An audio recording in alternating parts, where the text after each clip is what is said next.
സുജേട്ടാ നമസ്കാരം. നമസ്കാരം.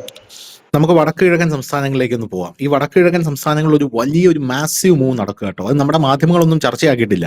മാധ്യമങ്ങളൊക്കെ ഇപ്പൊ കന്യാസ്ത്രീയുടെ പിറകെയും മറ്റേ ആൾക്കാരുടെ പിറകെയൊക്കെയാണ് നടക്കുന്നത്.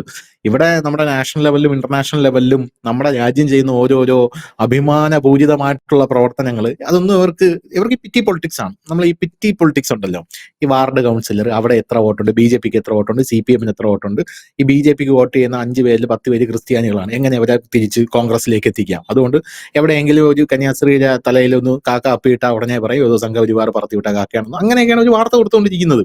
ഇവിടെ മറ്റേ ആന പാറിപ്പോയപ്പോഴാണ് ഇവരുടെ ഗോണാൻ പാറിയ കഥ എന്നുള്ള രീതിയിലാണ് കേരളത്തിലെ വാർത്തകൾ പോകുന്നത്. ഈ വടക്കിഴക്കൻ സംസ്ഥാനങ്ങളിൽ നടക്കുന്ന കാര്യം, നമ്മുടെ രാജ്യത്ത് ഇപ്പൊ നടക്കുന്ന ഏറ്റവും വലിയ വിഷയം എന്ന് പറഞ്ഞാൽ ഈ വോട്ടർ പട്ടികയുമായിട്ട് ബന്ധപ്പെട്ട സംഭവങ്ങളാണ്. രാഹുൽ ഗാന്ധി കഴിഞ്ഞ ദിവസം അണുബോംബ് വിട്ടല്ലോ. പക്ഷെ അണുബോംബ് ഇട്ടപ്പോൾ പുള്ളിയുടെ ആസനത്തിൽ വീണത് പൊട്ടി എന്നുള്ളത് മാത്രമേ ഉള്ളൂ. ഇന്നും ഒരു അണുബോംബ് ഇട്ടിട്ടുണ്ട്.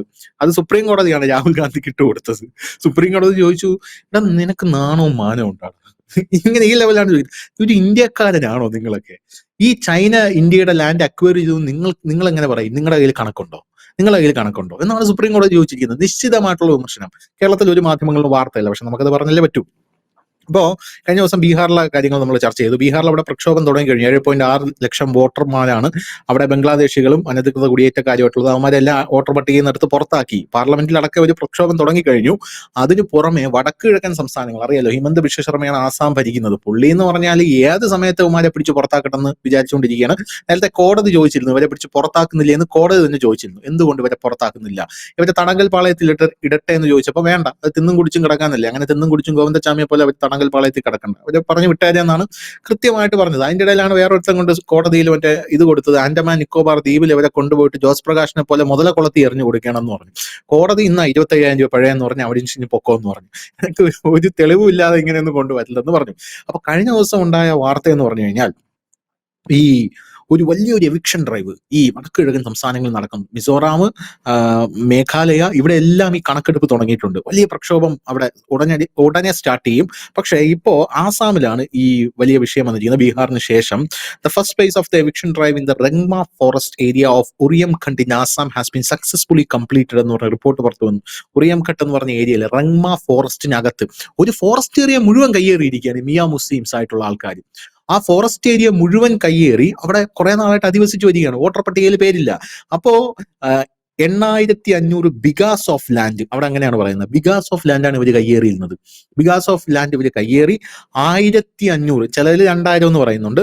അപ്രോക്സിമേറ്റ് റേറ്റ് 1,500 to 2,000 ആണ്. ഇതിന്റെ ഇടയിലുള്ള മിയ മുസ്ലിം ഫാമിലികളെ അവർ ഇല്ലീഗലായിട്ട് ഒക്കുപ്പൈ ചെയ്യുന്ന ആ ലാൻഡിൽ നിന്നും അവരെ ക്ലിയർ ചെയ്തിട്ടുണ്ട്. പോരാത്തതിന് 4,000 സ്ട്രക്ചറുകളാണ് അവിടെ തകർത്ത് കളഞ്ഞിരിക്കുന്നത്. നാഷണൽ ബ്രേക്കിംഗ് ആയിട്ടുള്ള വാർത്തയാണ്. നമ്മുടെ മാധ്യമങ്ങൾ ഇതൊന്നും ചർച്ച ചെയ്യുന്നില്ല, കാരണം ഇത് സ്കോപ്പില്ലാത്ത വാർത്തയാണ്. അതുകൊണ്ട് അവർക്ക് ഇത് ചർച്ച ചെയ്യേണ്ട ആവശ്യമില്ല. അപ്പം 4,000 സ്ട്രക്ചർ അവിടെ ഡെമോളിഷ് ചെയ്തു. പോരാത്തതിന് സൂപ്പർ മാഫിയ ഡിസ്മാന്റിൽഡ് എന്നാണ് ഈ ഓപ്പറേഷനെ അവിടെയുള്ള സർക്കാർ പറയുന്നത്. ഒരു സൂപ്പർ മാഫിയ ആയിരുന്നു ഇവരവിടെ. അപ്പൊ ഈ 2,000 വരുന്ന, അല്ലെങ്കിൽ 1,500 മുതൽ 2,000 വരെ വരുന്ന ഈ മിയ മുസ്ലിംസ്, അനധികൃത കുടിയേറ്റക്കാരെ പുറത്താക്കിയിരിക്കുന്നു. ഈ മിയ മുസ്ലിംസ് എന്ന് പറയുന്ന മുസ്ലിംസ്, നമ്മൾ വിചാരിക്കും എന്തുകൊണ്ട് മുസ്ലിംസിനെ പിടിച്ച് പുറത്താക്കുമ്പോൾ പ്രതിഷേധം ഉയരുന്നില്ല. സത്യം പറഞ്ഞാൽ ഈ മിയ മുസ്ലിംസിനെ അവിടെയുള്ള യഥാർത്ഥ ഇന്ത്യൻ തദ്ദേശീയരായിട്ടുള്ള മുസ്ലിംസ് ബഹിഷ്കരിച്ചിരിക്കുക. അവരുടെ കച്ചവടം ഇവർ തട്ടിയെടുക്കുന്നു എന്നാണ് അവർ പറഞ്ഞുകൊണ്ടിരിക്കുന്നത്. ഇത് നമ്മൾ ഒരു ഘട്ടത്തിൽ ഡിസ്കസ് ചെയ്തതാണ്. ഇത് ഒന്നാമത്തെ വാർത്ത. ഇനി ഇത് കണ്ടുകൊണ്ട് വെസ്റ്റ് ബംഗാൾ, അവിടെയാണ് ഏറ്റവും വലിയ പ്രക്ഷോഭം ഉണ്ടാകാൻ പോകുന്നത്. എഴുതി വെച്ചോ, കത്തും വെസ്റ്റ് ബംഗാളിൽ. ഈ വോട്ടർ പട്ടികയുടെ വിഷയം 6 ജില്ലകൾ മുഴുവൻ യവമാരി കയറിയിരിക്കുകയാണ്. ആ ജില്ലകളിൽ ഇപ്പം വൈസിയുടെ പാർട്ടിയാണ് ജയിച്ചുകൊണ്ടിരിക്കുന്നത്. മമതാ ബാനർജി കണ്ണും പൂട്ടിയിരിക്കുകയാണ്. യവമാരെല്ലാം വോട്ടർ പട്ടികയിൽ നിന്ന് എടുത്ത് ഇടുമ്പോൾ മമതാ ബാനർജി മുണ്ടൂരി തലയെ കെട്ടു എന്നുള്ള കാര്യത്തിൽ യാതൊരുവിധ സംശയവുമില്ല. നരേന്ദ്രമോദിയെ തന്തയ്ക്ക് വിളിക്കും, വലിയ പ്രതിഷേധം ഉണ്ടാവും. അവിടെ ഇപ്പൊ BJP ഒരുപടി മുന്നേ കൂട്ടിയെറിഞ്ഞിരിക്കുകയാണ്. അവിടെ ഈ CAA ഹെൽപ്പ് ഡെസ്ക് തുടങ്ങിയിട്ടുണ്ട്. Across the state to assist refugees in applying for Indian citizenship എന്നാണ് പറയുന്നത്. നമുക്ക് സ്വാഭാവികമായിട്ടും അറിയാം, ഈ ബംഗ്ലാദേശികളെ പിടിച്ച് പുറത്താക്കുമ്പോൾ, ഈ അനധികൃതരായിട്ടുള്ള കുടിയേറ്റക്കാര് അവർ പുറത്താക്കുമ്പോൾ അതിനകത്ത് ഹിന്ദുക്കളായിട്ടുള്ള ആൾക്കാരുണ്ട്. ഈ ഹിന്ദുക്കൾക്ക് സ്വാഭാവികമായിട്ടും ബംഗ്ലാദേശിൽ തിരിച്ചു പോകാൻ പറ്റില്ല. കാരണം ബംഗ്ലാദേശിൽ ഹിന്ദു വംശഹത്യ നടന്നുകൊണ്ടിരിക്കുകയാണ്. ന്യൂനപക്ഷ വേട്ടയാണ് അവിടെ നടന്നുകൊണ്ടിരിക്കുന്നത്. അവിടെ ഫ്ലഡ് ഉണ്ടായപ്പോൾ പോലും നിങ്ങളുടെ ആക്ച്വലി നിങ്ങളുടെ ഇത് എന്താ പറയാ, മതം മാറിയാൽ മാത്രമേ നിങ്ങൾക്ക് ഈ ഫ്ലഡിന്റെ റിലീഫ് പോലും തരുമെന്നാണ് അവിടെ പറഞ്ഞുകൊണ്ടിരിക്കുന്നത്. അത് ഈ വലിയ ചർച്ചയായിട്ടുണ്ട്. നമ്മുടെ ഇന്ത്യയിൽ പാർലമെന്റിൽ തന്നെ രാഹുൽ ഗാന്ധിയോട് ചോദിച്ചിട്ടുണ്ട്, എന്തുകൊണ്ട് ബംഗ്ലാദേശി മുസ്ലിംസിന്റെ കാര്യം നിങ്ങൾ സംസാരിക്കുന്നില്ല. കഴിഞ്ഞ ദിവസം ഈ മുംബൈ കോടതിയാണെന്ന് തോന്നുന്നു, ഇപ്പൊ CPM-നോട് പറഞ്ഞില്ലേ, ഗാസയിലെ കാര്യമൊക്കെ അവിടെ നിൽക്കട്ടെ, ആദ്യം സ്വന്തം ദേശത്തെ കാര്യം നമുക്ക് അന്വേഷിക്കാന്ന് പറഞ്ഞില്ല. അതുപോലെ ഇവർ ചോദിച്ചിട്ടുണ്ടായിരുന്നു. ഇത് മുൻകൂട്ടി കണ്ടുകൊണ്ട് ഇവര് സിറ്റിസൺഷിപ്പ് റെഫ്യൂജി ഡെസ്ക് തുടങ്ങിയിട്ടുണ്ട്. ഇതിൽ വേറൊരു കാര്യമുണ്ട്. കാരണം അവിടെ ഒരു പ്രക്ഷോഭം ഉണ്ടായി കഴിഞ്ഞാൽ ഇവർ മാസീവായിട്ട് ഒരു അറ്റാക്ക് ഹിന്ദുക്കൾക്ക് നേരെ തൊടുത്തുവിടും എന്ന് അവിടെയുള്ള BJP ഇപ്പൊ പ്രതീക്ഷിക്കുന്നുണ്ട്. ആ അറ്റാക്ക് ആദ്യം വരാൻ പോകുന്നത് കുടിയേറി വന്ന ഹിന്ദുക്കൾക്ക് നേരെ ആയിരിക്കും എന്നുള്ളതാണ്. കാരണം ചോദിക്കാനും പറയാനും ആരുമില്ലല്ലോ ഹിന്ദുവിന്. അതുകൊണ്ട് അങ്ങനെ ഒരു സംഭവമായിരിക്കാം. അതുകൊണ്ട് വലിയ രീതിയിലുള്ള ഒരു മുന്നേറ്റം, അല്ലെങ്കിൽ ഒരു പടി മുമ്പേ എറിഞ്ഞിട്ടുണ്ട് BJP. ഇതിന്റെ കൂട്ടത്തിൽ പെട്ടുപോയ ഒരാളുണ്ട്, നമ്മുടെ തേജസ്വി യാദവ്. എനിക്കിതാ 2 വോട്ടർ ID ഉണ്ടെന്ന് പറഞ്ഞപ്പോൾ തെരഞ്ഞെടുപ്പ് കമ്മീഷൻ അത് സീരിയസ് ആയിട്ട് ഇപ്പൊ കണ്ടിരിക്കുകയാണ്. തെരഞ്ഞെടുപ്പ് കമ്മീഷൻ പറഞ്ഞു, എങ്കിൽ ചെക്ക് ചെയ്യാന്ന് പറഞ്ഞ അയാൾക്കെതിരെ Bihar chief electoral officer issues notice to RJD leader Tejashwi Yadav asking to submit the voter ID he displayed during the press conference എന്ന് പറഞ്ഞിരിക്കുകയാണ്. അത് കൊണ്ടുവന്ന് ഇവിടെ സബ്മിറ്റ് ചെയ്യുക മര്യാദയ്ക്കെന്ന് പറഞ്ഞിരിക്കുകയാണ്. നാണം കെടുക മാത്രമല്ല, ജനങ്ങൾക്ക് മുമ്പിലുള്ള വിശ്വാസതയും പോയി. അതിന്റെ കൂട്ടത്തില് ഇപ്പൊ വോട്ടർ പട്ടികയിൽ നിന്ന് പിടിച്ച് പുറത്താക്കലേ ഉണ്ടായിരുന്നുള്ളൂ. ഇനിയിപ്പോ വോട്ടർ ID ഈ ഡബ്ലിംഗ് ഉള്ളവന്മാരെ കണ്ടെത്താനുള്ള ഒരു ഇതുകൂടെ ഇവിടെ ഇലക്ഷൻ കമ്മീഷൻ തുടങ്ങിയിട്ടുണ്ട്. അതിൽ ആദ്യം പിടിയിലായത് CPI MP സുദാമ പ്രസാദിന്റെ ഭാര്യ. 2 വോട്ടർ ID ഉണ്ടെന്ന് പറഞ്ഞ് പിടിയിലായിരിക്കുകയാണ്. ഇതൊക്കെ വടക്ക് കിഴക്കൻ സംസ്ഥാനങ്ങളിൽ നടക്കുന്ന വലിയ മൂവുകളാണ്. ഇതൊന്നും ചർച്ചയാവുന്നില്ല ഇവിടെ. ഇതില് ഏറ്റവും രസകരമായിട്ട് എനിക്ക് തോന്നിയത്, ഇതിന്റെ ഇടയിൽ കൂടെ ഇന്ത്യ നമ്മുടെ സിലിഗുരി കോറിഡോർ ശക്തിപ്പെടുത്താനായിട്ട് ഒരു റോഡ് പണി അവിടെ തുടങ്ങിയിട്ടുണ്ട്, സ്റ്റാർട്ട് ചെയ്തിട്ടുണ്ട്. അപ്പൊ എല്ലാം പട്ട എന്നാണ് സർക്കാർ മുന്നിലേക്ക് കൊണ്ടുപോകുന്നത്. എന്താണ് ഉദ്ദേശം നമ്മുടെ സർക്കാരിന്റെ? വടക്ക് കിഴക്ക് എന്താണ് യഥാർത്ഥത്തിൽ നടക്കുന്നത്? നമ്മൾ കുറെ കാലമായി ഇതിനെക്കുറിച്ച് ചർച്ച ചെയ്തിട്ട്. ഇതൊരു കേരളത്തിലെ മാധ്യമങ്ങൾക്ക് ഇതൊരു ചർച്ചയല്ലെന്നല്ല, ഇത് മാസങ്ങളോളം ചർച്ചയുള്ള വലിയ സബ്ജക്ട് തന്നെയാണ് അണിയറയിൽ ഇപ്പോൾ ഒരുങ്ങിക്കൊണ്ടിരിക്കുന്നത്. കാരണം മാസങ്ങളോളമല്ല, അന്തിച്ചർച്ച നടക്കും. കേരളത്തിലടക്കം ചില മത സംഘടനകൾ ഈ വടക്കിഴക്കൻ സംസ്ഥാനങ്ങളിൽ ഈ ഡ്രൈവിനെതിരെ രംഗത്തിറങ്ങും. നമ്മൾ കണ്ടതാണ്, ഒരു ടെസ്റ്റ് ഡോസ് ഇപ്പൊ കുറച്ച് ദിവസം മുമ്പ് നടന്നതേ ഉള്ളൂ. അതുപോലെ തെരുവിലിറങ്ങാൻ സാധ്യതയുണ്ട്. കാരണം നമ്മൾ കണ്ടതാണ് മുമ്പ് ഈ മണിപ്പൂർ വിഷയം ഉണ്ടായപ്പോൾ അത് ഏറ്റവും കൂടുതൽ കത്തിയ ഒരേ ഒരു സംസ്ഥാനം കേരളമായിരുന്നു. മണിപ്പൂർ കഴിഞ്ഞാൽ പിന്നെ ആ വിഷയം കത്തിയ സംസ്ഥാനം കേരളമായിരുന്നു. അപ്പോൾ തന്നെ ഈ വടക്കിഴക്കൻ സംസ്ഥാനത്ത് ഒരുപാട് ഇഷ്യൂസ് ഉണ്ട്. അപ്പോ BJP സർക്കാരിന്റെ ഒരു വലിയ പ്ലാനിങ് ഉണ്ടായിരുന്നു. അവരുടെ പ്ലാനിങ് 2024 കൂടി ഇന്ത്യയിലെ ജിഹാദി ടെററിസം, അതായത് ഭീകര പ്രവർത്തനങ്ങൾ, അതായത് ഇസ്ലാമിക ഭീകര പ്രവർത്തനങ്ങൾ നിർത്തും എന്നുള്ളതായിരുന്നു. അതിൽ അവര് ഏറെക്കുറെ വിജയിച്ചു കഴിഞ്ഞിരിക്കുന്നു. പിന്നെ അവരുടെ രണ്ടാമത്തെ ലക്ഷ്യം നക്സലിസം ഇന്ത്യയിൽ നിന്ന് ഇല്ലാതാക്കും എന്നുള്ളതാണ്. ആ രണ്ടാമത്തെ നക്സലിസം എന്നുള്ളത് 2026 മാർച്ച് 31 മുമ്പ് ഇന്ത്യയിലെ നക്സൽ മുക്ത രാജ്യമാക്കി ഇന്ത്യ മാറ്റും. അത് ഫൈനൽ ഘട്ടത്തിലേക്കാണ്. ഇപ്പൊ ഏതാണ്ട് ഒരു 94% ക്ലിയർ ചെയ്തിട്ടുണ്ട്. മൂന്നാമത് അവരുടെ ഒരു ടാർഗറ്റ് എന്ന് പറഞ്ഞാൽ വടക്കിഴക്കൻ സംസ്ഥാനത്തിലെ വിഘടനവാദ സംഘടനകളുണ്ട്, അതിനെയും കൂടി ഇല്ലാതാക്കും. അത് നരേന്ദ്രമോദിയുടെ ഒരു വലിയ മാസ്റ്റർ പ്ലാനാണ്. മൂന്ന് വിഷങ്ങളാണ് ഈ രാജ്യത്തെ തകർക്കാൻ വേണ്ടി കച്ചകെട്ടി ഇറങ്ങിയിരിക്കുന്നത്. ഇത് മൂന്ന് ടൈപ്പിലുള്ള വിഷങ്ങളാണ്. ഒന്ന്, നേരിട്ട് ആയുധമെടുത്ത് ബോംബ് വെക്കുന്ന തീവ്ര ഇസ്ലാമിസ്റ്റുകളായിട്ടുള്ള തീവ്രവാദ ഗ്രൂപ്പുകൾ. 2, നക്സലിസം, അതായത് ഈ സോഷ്യലിസവും കാര്യങ്ങളും ഒക്കെ പറഞ്ഞുകൊണ്ട് ദളിത് പിന്നോക്കക്കാരുടെ ഇടയിലൊക്കെ അവരെ ബലം പ്രയോഗിച്ചോ ആയുധം കാട്ടിയോ അവരുടെ ഗ്രാമങ്ങളിൽ, ഇപ്പൊ നമ്മളിപ്പോ കണ്ടതാണ് ഈ പറയുന്ന ജാർഖണ്ഡിലും ഛത്തീസ്ഗഡിലും ഒക്കെ കാണുന്ന കാഴ്ചയാണത്. ആ ഒരു രീതിയിലേക്ക് വളഞ്ഞെടുത്തതിന് ശേഷം അവരെ ഭീഷണിപ്പെടുത്തി അവിടെ ഒരു രാജ്യം പോലെ കൊണ്ടു നടക്കുന്ന, ഇത് ഇന്നും ഇന്നലെ തുടങ്ങിയതല്ല, കോൺഗ്രസിന്റെ കാലത്തെ ഉണ്ടായിരുന്നതാണ്. അതിനെ ഇല്ലായ്മ ചെയ്യുകയാണ്. അത് അവസാന ഘട്ടത്തിലേക്ക് എത്തിക്കൊണ്ടിരിക്കുന്നു. ഇതും ഭീകരവാദികൾ തന്നെയാണ് നമ്മുടെ രാജ്യത്തെ സംബന്ധിച്ച്. തീരേണ്ടവർ തന്നെയാണ്, തീർക്കേണ്ടവർ തന്നെയാണ്. മൂന്നാമതുള്ളത് വടക്കിഴക്കൻ സംസ്ഥാനങ്ങളിലെ വിഘടനവാദികൾ. ഇടയ്ക്കിടയ്ക്ക് അവിടുത്തെ സംസ്ഥാനത്തിന് സ്വാതന്ത്ര്യം പ്രഖ്യാപിക്കണമെന്ന് പറയുന്നവർ, അവിടെ രാജ്യമുണ്ടാക്കണമെന്ന് പറയുന്നവർ, ഒപ്പം തന്നെ അവിടെ എപ്പോഴും കലാപം സൃഷ്ടിക്കുന്നവരുണ്ട്. എന്ന് വേണമെങ്കിൽ വിളിക്കാം. അവരും ഒരു വലിയ പങ്ക് അതിൽ വഹിക്കുന്നുണ്ട്, ഇല്ല എന്നുള്ളതല്ല, അത് വലിയ പങ്കുണ്ട്. അപ്പൊ അതിനകത്ത് അതാണ് ഞാൻ പറഞ്ഞത്, ഇവിടെ കരച്ചിൽ തുടങ്ങാൻ പോകുന്നതേ ഉള്ളൂ. അവരിപ്പോ ഇത് അറിയാതെ, നമ്മളെ എപ്പോഴും കാലത്തിന് മുമ്പേ സഞ്ചരിക്കുന്ന ഒരു ചാനലായത്. കാലത്തിന് മുമ്പേ ഈ വാർത്തകൾ നമ്മൾ കൊടുക്കാറുണ്ട് ജനത്തിന്. പക്ഷെ ഇത് സംഭവിക്കുമ്പോഴാണ് ഇവിടെയൊക്കെ വലിയ ചർച്ചയായിട്ട് അത് മാറുന്നത്. ഏതായാലും ഇനി 2026 തീരുകയാണല്ലോ മാർച്ചിൽ നക്സലിസം. മൂന്നാമത്തെ എയിം അതാണ്. ആ എയിമിലേക്ക് നമ്മൾ നീങ്ങുന്നു. കാരണം നമ്മളുടെ ഈ വടക്കിഴക്കൻ സംസ്ഥാനങ്ങളില് മുമ്പ് പരസ്യമായിട്ടും രഹസ്യമായിട്ടും അനവധി വിഘടന സംഘടന ഉണ്ട്. ഉൾഫായിൽ ഉണ്ട്, അതുപോലെ തന്നെ നാഗ ആർമിയുണ്ട്, നാഗ പീപ്പിൾസ് ലിബറേഷൻ ആർമിയുണ്ട്, അതുപോലെ തന്നെ ബോഡോ കലാപകാരികളുണ്ട്. ഇതൊക്കെ മുൻകാലങ്ങളിൽ നമ്മൾ കേട്ടിരുന്നു. ആസാം ഗണപരിഷത്തൊക്കെ കലാപകാര്യത്തിന്റെ മുൻപിൽ നിൽക്കുന്ന സായുധ പോരാളികളായിരുന്നു. ഇപ്പൊ അവരൊക്കെ പൊളിറ്റിക്സിലേക്ക് വന്നു. അതിൽ മിക്കവരും പേരൊക്കെ പൊളിറ്റിക്സിലേക്ക് വന്നു കഴിഞ്ഞിരിക്കുന്നു. പക്ഷെ ഇപ്പോഴും അവിടെ ചില എലിമെന്റ്സ് ഉണ്ട്. ഇതെല്ലാം മ്യാൻമാറിൽ നിന്ന് കടന്നു കയറുകയും ഇവർക്കെല്ലാം ലിങ്ക്ഡ് ആണ്. നക്സൽ, ജിഹാദി ലിങ്ക്ഡ് ആണ് ഈ വടക്കിഴക്കൻ സംസ്ഥാനങ്ങളിലും നടക്കുന്നത്. കാരണം ഇതിനു മുമ്പൊന്നും ആർക്കുടെയും കണ്ണിൽപ്പെടാത്ത ചില കാര്യങ്ങളുണ്ടായിരുന്നു. ഇതിനകത്ത് ഈ ഇസ്ലാമിസ്റ്റ് ഗ്രൂപ്പുകളുടെ പ്രവർത്തനം ഉണ്ടോ എന്ന് വെച്ചാൽ അവരുടെയും ഗ്രൂപ്പുണ്ട്. പിന്നെ അതുപോലെ തന്നെ മിഷണറി എന്ന പേരിൽ, ഞാൻ അങ്ങനെ മിഷണറി എന്ന് ഞാൻ പറയുന്നില്ല, മിഷണറികളുടെയൊക്കെ പേരിലും ചാരിറ്റികളുടെ പേരിലുമൊക്കെ ഇന്നലെ വന്നതൊരു ഞെട്ടിക്കുന്ന വാർത്തയായിരുന്നു. അതായത് ഈ നമ്മുടെ ഈ ജാർഖണ്ഡിൽ ഈ പറഞ്ഞ ബസ്തർ എന്ന് പറയുന്ന മേഖലയിൽ, നാരായൺപൂരിലടക്കം ഉള്ള മേഖലകളിലൊക്കെ ഈ മിഷണറി പ്രവർത്തനത്തിന്റെയൊക്കെ പേരിൽ പലരും അകത്ത് ചെല്ലുന്നു. ഈ നക്സലുകൾക്ക് വേണ്ട സഹായങ്ങൾ, അവർക്ക് ലാപ്ടോപ്പ് എത്തിക്കുന്നു, അതുപോലെ തന്നെ ഛത്തീസ്ഗഡിലും ഒക്കെ എത്തിക്കുന്നു എന്നുള്ള വാർത്തയാണ്. അത് ഇന്ന് ഒരു പുതിയ വാർത്തയല്ല, അതിനകത്ത് ആർക്കും ഞെട്ടലുമില്ല. കാരണം ഈ രാജ്യം പലപ്പോഴായിട്ട് കേൾക്കുന്നത് ഇപ്പൊ കുറച്ചുകൂടൊക്കെ തെളിഞ്ഞ് കാര്യങ്ങൾ വരുന്നു. സ്റ്റെയിൻസാമിക്ക് എന്താ സംഭവിച്ചത്? പുരുലിയയിൽ ആയുധം, പിന്നെ അമേരിക്കയുടെ വിമാനം വന്ന് പുരുലിയയിൽ ആയുധങ്ങൾ വിക്ഷേപിച്ചു, ആയുധം കൊണ്ട് ഇറക്കിയിട്ട് പോയി എന്നൊരു വലിയ വാർത്ത ഉണ്ടായിരുന്നു വർഷങ്ങൾക്ക് മുമ്പ്. അത് കോൺഗ്രസ് സർക്കാർ ഭരിക്കുന്ന കാലമാണ്. എന്തായിരുന്നു നമ്മുടെ സംഭവിച്ചത്? നക്സൽ ബാധിത മേഖലയിൽ അവർക്ക് പോരാടാനുള്ള ആയുധങ്ങൾ എത്തിച്ചു കൊടുത്തു. അത് അന്ന് അതിന്റെ പിന്നീടുള്ള അന്വേഷണം മുമ്പോട്ട് പോയി എത്തിയത് എവിടെയായിരുന്നു? ഈ പറയുന്ന സ്റ്റെയിൻസാമിയിലേക്കായിരുന്നു. അല്ല, അതൊക്കെ എനിക്ക് അതിൽ കുറച്ചുകൂടെ ഒരു ക്ലാരിഫിക്കേഷൻ വേണം. അപ്പൊ നമ്മുടെ പ്രേക്ഷകർക്ക് ഒരു ഡൗട്ട് ഉണ്ടാവുമല്ലോ, ഇത് what is the connection between these two people? അതായത് ഈ ഇവാഞ്ചലിസ്റ്റുകളും നക്സലുകളും തമ്മിൽ എങ്ങനെയാണ് കണക്ഷൻ, എങ്ങനെയാണ് കണക്ട് ആവുന്നത്? ഒരു വിഭാഗം സ്വാഭാവികമായിട്ടും മാസമായിട്ട് കൺവേർട്ട് ചെയ്യാൻ നടക്കുന്ന ഒരു വിഭാഗം, വേറൊരു വിഭാഗം ഒരു വിഘടനവാദ സ്വഭാവമുള്ള ഒരു വിഭാഗം. ഇവർ രണ്ടുപേരും കൂടെ കണക്ട് ആവാനുള്ള ഒരു ലിങ്ക് എവിടെയാണ് വരുന്നത്? ഇവർ ഏത് ലിങ്ക് വഴിയാണ് ഇവർ കണക്ട് ആവുന്നത്? എന്താണ് ഇവർ കണക്ട് ചെയ്തുകൊണ്ട് മുന്നോട്ട് ഒരുമിച്ച് പ്രവർത്തിക്കാനുള്ള സാഹചര്യം? മതം മാറ്റം നമ്മൾ പറയുന്നുണ്ടല്ലോ.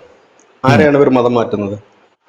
പിന്നോക്ക വിഭാഗത്തിൽപ്പെടുന്നത്, പ്രത്യേകിച്ച് SC ST ഇല്ലെങ്കിൽ ഗോത്രവർഗ വിഭാഗത്തിനെയാണ്. നമ്മുടെ ഈ ഗോത്രവർഗ വിഭാഗത്തിനെയാണ് അവിടെയാണ് ഇത് ചെയ്യുന്നത്. അതിന് ഇവർ പുറമേ പറയുന്നത് ഞങ്ങൾ അവർക്ക് വിദ്യാഭ്യാസം കൊടുത്തു, സ്കൂൾ കൊടുത്തു എന്നുള്ളതാണ്. ഇന്ന് ക്രിസ്ത്യൻ മിഷണറിമാർക്കല്ല ഏറ്റവും കൂടുതൽ സ്കൂളുള്ളത്, ഹിന്ദു മാനേജ്മെന്റുകൾക്ക് തന്നെയാണ് ഇന്ത്യയിൽ. RSSന് മാത്രം തന്നെ 27,000 സ്കൂളുണ്ട്. അത് ഒരു ഹിന്ദു സംഘടനയ്ക്ക് തന്നെ അത്രയുണ്ട്. അപ്പം ഇവര് അവിടെയാണ് ചെയ്യുന്നത്. ഇവര് പൈസ മേടിച്ച് നടത്തുന്ന സ്കൂളുകളുണ്ട് കേരളത്തിലടക്കം, വലിയ ഡൊണേഷൻ 2 ലക്ഷം 5 ലക്ഷം ഒക്കെ വെച്ച്. അവിടെ ഈ മതം മാറ്റത്തിന്റെ കാര്യം മിണ്ടില്ല. കാരണം അവിടെ ഈ പൈസ ഉള്ളവനായിരിക്കുമല്ലോ അവിടെ പിള്ളേരെ കൊണ്ട് വിടുന്നത്. മതം മാറ്റത്തിന്റെ കാര്യം പറഞ്ഞാൽ അവൻ താടിക്കിട്ട് തട്ടിയിട്ടു. കാരണം അവൻ കൈ കിടക്കുന്ന പൈസ എടുത്ത് കൊടുത്ത് കൊച്ചിനെ നല്ല വിദ്യാഭ്യാസം കൊടുക്കാനാണ് അവിടെ വിടുന്നത്. അല്ല അവിടെ വേറെ അഭ്യാസങ്ങളൊന്നുമില്ല അവിടെ. പക്ഷെ ഈ അവര് ഫ്രീ ആയിട്ടല്ല നടത്തുന്നത്, സർക്കാരിന്റെ സഹായത്തോടു കൂടിയാണ്. ഈ എയ്ഡഡ് സ്കൂളുകളുണ്ടല്ലോ നമ്മുടെ നാട്ടില്, അത് തന്നെയാണ് ഇവര് നടത്തുന്നത്. എന്റെ ഒരു ഡൗട്ട് എന്താ അറിയോ, ഈ നക്സലുകൾ എന്ന് പറഞ്ഞാൽ ഞാൻ മനസ്സിലാക്കുന്നത്, എന്റെ മനസ്സിലുള്ള ഞാൻ അതിലേക്ക് വരികയാണ്. ഒരു സാധാരണ പ്രേക്ഷകന്റെ മനസ്സിൽ അതായിരിക്കില്ല. അതായത് ഈ തോക്കൊക്കെ വെച്ച് നമ്മൾ അടുക്കാൻ പോലും പേടിക്കുന്ന കുറെ ആൾക്കാർ, അവരടുത്തേക്ക് എവരെങ്ങനെയാണ് പോകുന്നത്? കാരണം ഈ നമ്മൾ ഈ ആൻഡമാൻ നിക്കോബാറിലൊക്കെ ഈ ഇതുപോലുള്ള ചില ആൾക്കാരൊക്കെ മതം മാറ്റാനായിട്ട് പോകുമ്പോൾ അവിടെ ഈ ഗോത്ര വിഭാഗക്കാരെ ഇവരെ കുത്തി നിർത്തുന്നതാണല്ലോ.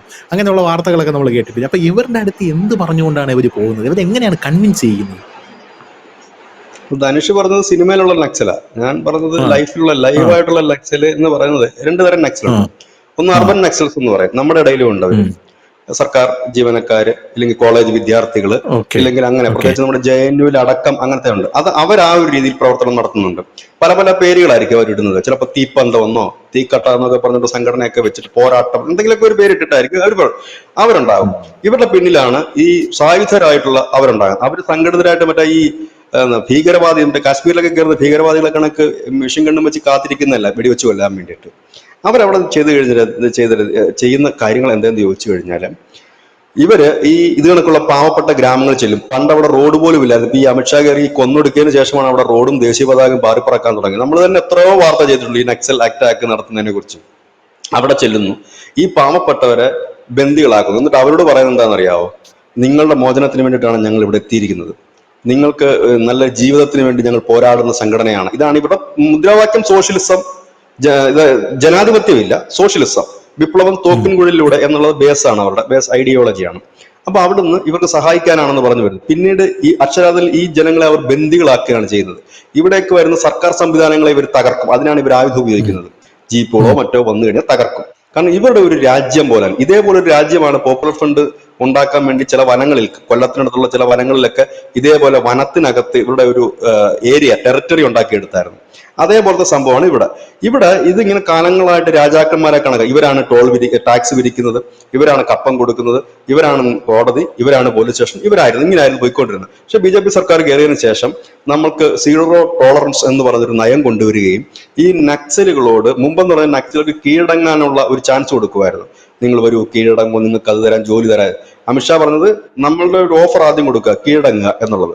കീഴടങ്ങില്ല, തീർത്തേക്കുക, അതിനപ്പുറത്തേക്ക് ഒരു ചർച്ചയും ഇല്ല, ഒരു കാര്യവുമില്ല എന്ന് പറഞ്ഞുകൊണ്ടുള്ള ഒരു അറ്റാക്കിംഗ് രീതിയാണ്. ഇപ്പൊ എനിക്ക് തോന്നുന്നു കീഴടങ്ങെന്ന് പറയുന്ന പോലും ഇല്ലെന്ന് തോന്നുന്നു. അവർ ഓടി വന്ന് കീഴടങ്ങുക ചെയ്യുന്നത്, മൊത്തം ഫയർ ചെയ്ത് തീർക്കുക ചെയ്യുന്നത്, കണ്ടാൽ വെടിവെച്ച് കൊല്ലുക എന്നുള്ളതാണ്.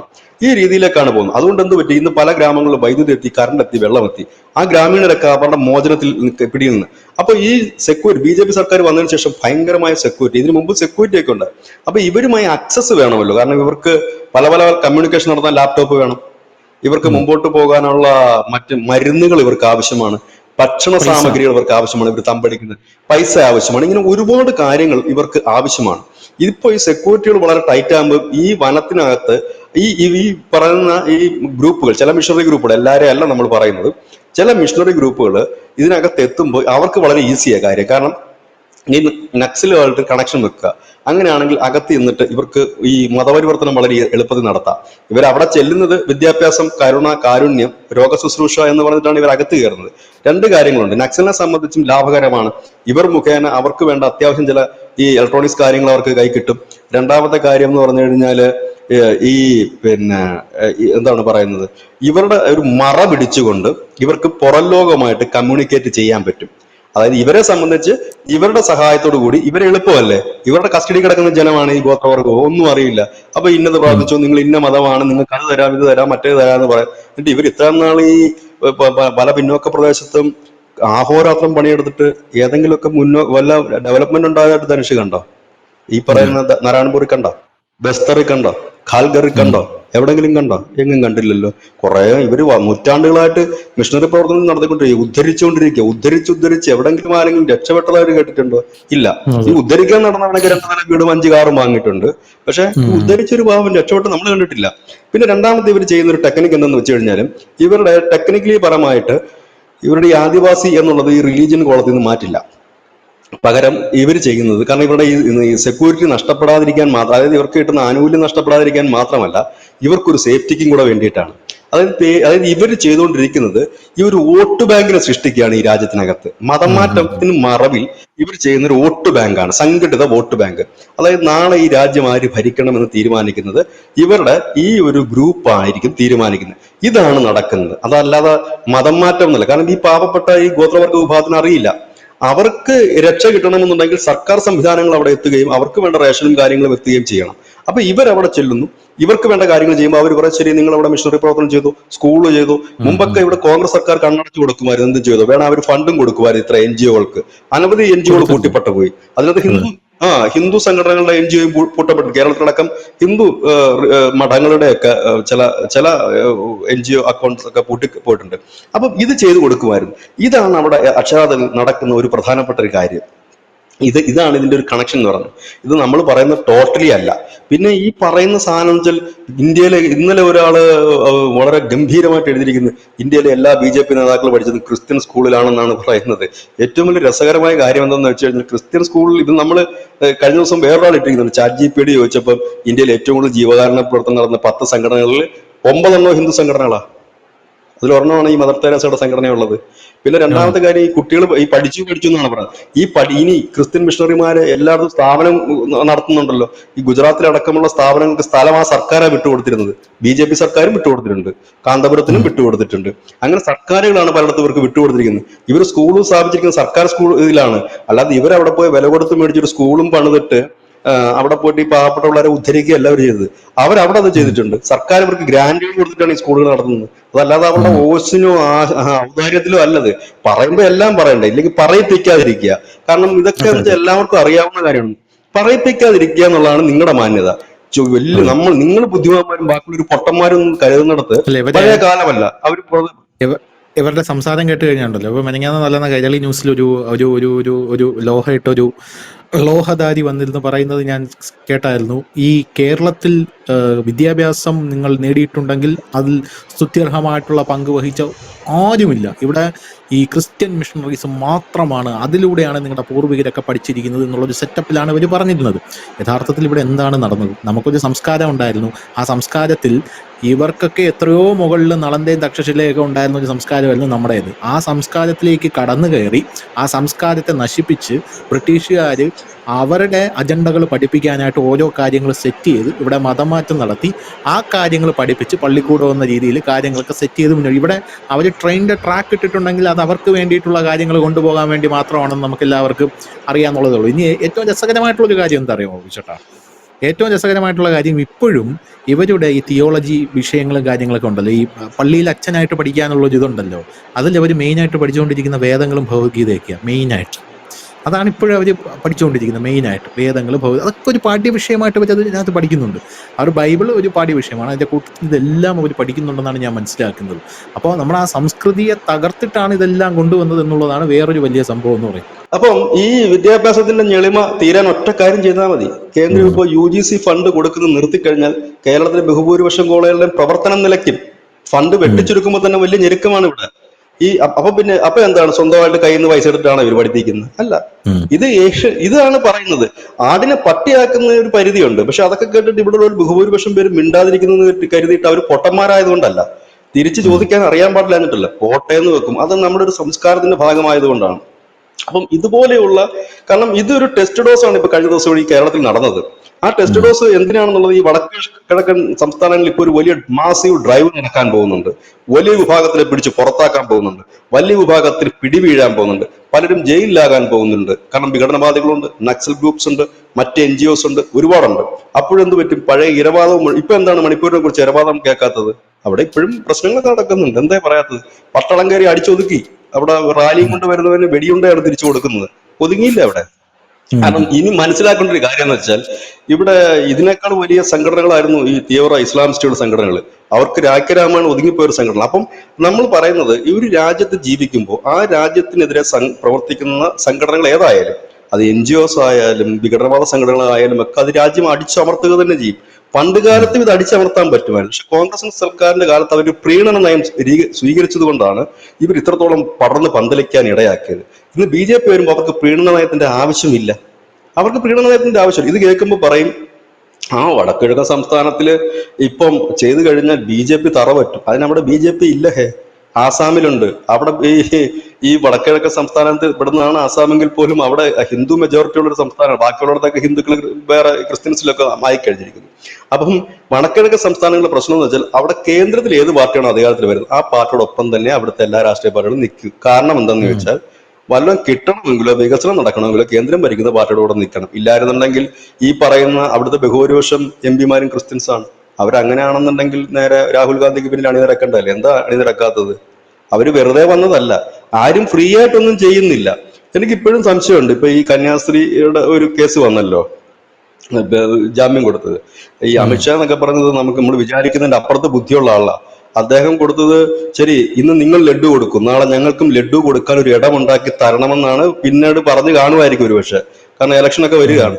റിസൾട്ട് ഉണ്ടായില്ലെന്നുണ്ടെങ്കിൽ ഇവർ നേരെ ഓപ്പോസിറ്റ് വരും. കാരണം BJP നമുക്ക് അറിയാവുന്ന ഒരു പാർട്ടിയാണ്. അവരെവിടെങ്കിലും വടി വെക്കുന്നുണ്ടെന്നുണ്ടെങ്കിൽ അവിടെ പിന്നെ കൊടയല്ല അവര് വെക്കുന്നത്, കൊട്ടാരം വെക്കുന്നവരാണ് അവര്.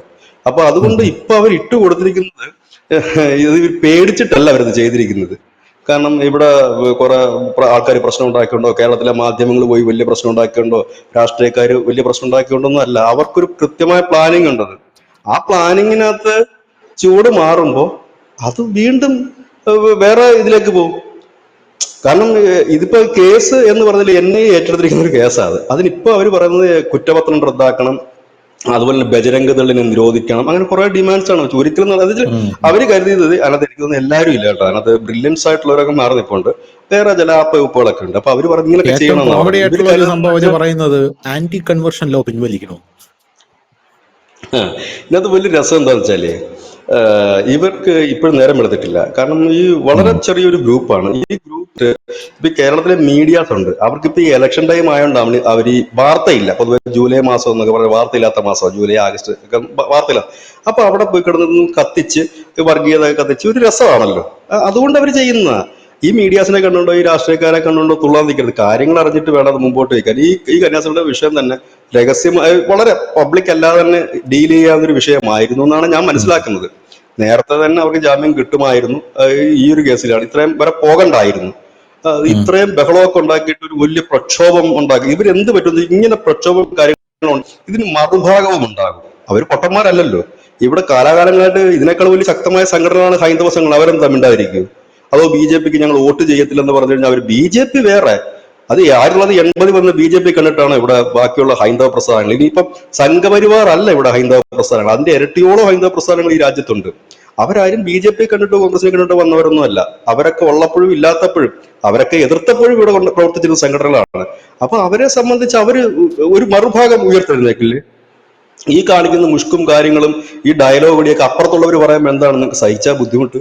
ഇവിടുന്ന് പറയുമ്പോൾ അപ്പുറത്തും പറയും അല്ലെ? ഞാനിപ്പം ഒരു വ്യക്തിയെ ചീത്ത വിളിക്കുമ്പോൾ അവിടെ നിൽക്കുന്ന ആള് പറയുന്നതും കേൾക്കാൻ ഞാൻ ബാധ്യസ്ഥനാണ് അല്ലെ?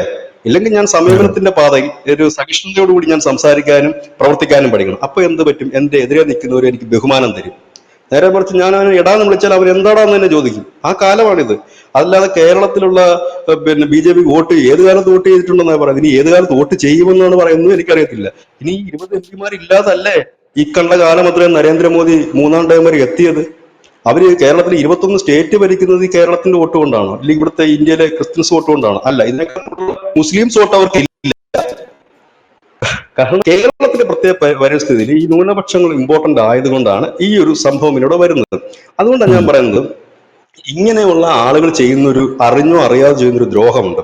ഇത് ഈ രാജ്യത്തെ ഈ വിഘടനവാദികൾക്കും ഇല്ലെങ്കിൽ കുത്തിത്തിരിപ്പുണ്ടാക്കുന്ന ഗ്രൂപ്പുകൾക്കും ഇവർ അറിഞ്ഞോ അറിയാതെയോ ഇവരുടെ പ്രസ്താവനകളും ഇവരുടെ പ്രവൃത്തികളും ഗുണപ്പെടുന്നുണ്ടെന്നുള്ളതാണ്.